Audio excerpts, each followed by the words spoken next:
2022 December 14 ലോകകപ്പ് semifinal. ഒരു വശത്ത് നിലവിലെ ചാമ്പ്യന്മാരായ ഫ്രാൻസ്, മറുവശത്ത് ചരിത്രമെഴുതിയ മൊറോക്കോ. ആഫ്രിക്കൻ ഭൂഖണ്ഡത്തിൽ നിന്ന് ആദ്യമായി ഒരു ടീം ലോകകപ്പ് സെമിഫൈനലിലെത്തിയ നിമിഷം. ലോകമെമ്പാടുമുള്ള നിഷ്പക്ഷ ആരാധകർ പോലും ആ രാത്രി മൊറോക്കോക്കായി പ്രാർത്ഥിച്ചു. എന്നാൽ അവരുടെ മുന്നിലുണ്ടായിരുന്നത് കിലിയൻ എംബാപ്പെ നയിച്ച ഫ്രാൻസ് ആയിരുന്നു. മത്സരം തുടങ്ങി വെറും 5-ാം മിനിറ്റിൽ തന്നെ ഫ്രാൻസ് മുന്നിലെത്തി. അന്റോണിയോ ഗ്രീസ്മാൻ നടത്തിയ മികച്ച മുന്നേറ്റത്തിനൊടുവിൽ വന്ന പന്ത് തിയോ ഹെർണാണ്ടസ് അതിശയകരമായ ഒരു വോളിയിലൂടെ വലയിലെത്തിച്ചു. മൊറോക്കോയുടെ ലോകകപ്പിലെ ആദ്യ ഗോൾ വഴങ്ങൽ. എന്നാൽ അതുകൊണ്ട് അവർ തളർന്നില്ല. സോഫിയൻ അമ്രാബത്ത് മധ്യനിരയിൽ പോരാടി. ഹക്കീം സിയാച്ച് ആക്രമണം നയിച്ചു. യൂസഫ് എൻ നസേരി ഓരോ അവസരത്തിനും പിന്നാലെ ഓടി.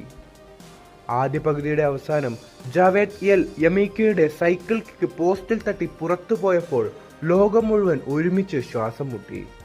രണ്ടാം പകുതിയിൽ മൊറോക്കോ പന്ത് കൈവശം വെച്ച് തുടർച്ചയായി ആക്രമിച്ചു. എന്നാൽ ഫ്രാൻസിന്റെ പ്രതിരോധവും ഗോൾ കീപ്പർ ഹൂഗോ ലോറിസും ഉറച്ചു നിന്നു. 79-ാം മിനിറ്റിൽ വീണ്ടും ഫ്രാൻസ് തിരിച്ചടിച്ചു.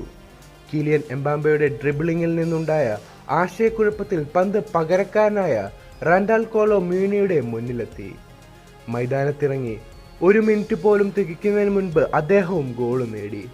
France 2, Morocco 0. സ്കോർ ലൈൻ മൊറോക്കോയുടെ പോരാട്ടത്തെ വിലയിരുത്തുന്നില്ല. അവർ ഭയപ്പെട്ടില്ല. അവർ ഒന്നിനും വഴങ്ങിയില്ല. അവർ ലോകത്തിലെ ഏറ്റവും ശക്തമായ ടീമുകളിലൊന്നിനെ അവസാന നിമിഷം വരെ വെല്ലുവിളിച്ചു. ആ രാത്രി ഫ്രാൻസ് ഫൈനലിലെത്തി. പക്ഷേ ലോകം ഓർത്തുവെച്ചത് മൊറോക്കോയുടെ സ്വപ്ന യാത്രയാണ്. ഒരു ആഫ്രിക്കൻ രാജ്യത്തിനും ഒരു അറബ് രാജ്യത്തിനും ലോകകപ്പ് വേദിയിൽ ഇത്രയും അഭിമാനം സമ്മാനിച്ച ഒരു ലോകകപ്പ് മുൻപ് ഉണ്ടായിട്ടില്ല. ചില തോൽവികൾ പോലും വിജയങ്ങളെക്കാൾ വലുതാണ്. ഇന്നത്തെ മത്സരത്തിൽ ഫ്രാൻസ് പതിവ് പോലെ തന്നെ ജയം സ്വന്തമാക്കുമോ, അതോ മൊറോക്കോ ഈ ഫിഫ വേൾഡ് കപ്പിലെങ്കിലും ചരിത്രം രചിക്കുമോ? കമന്റ് ചെയ്യുക.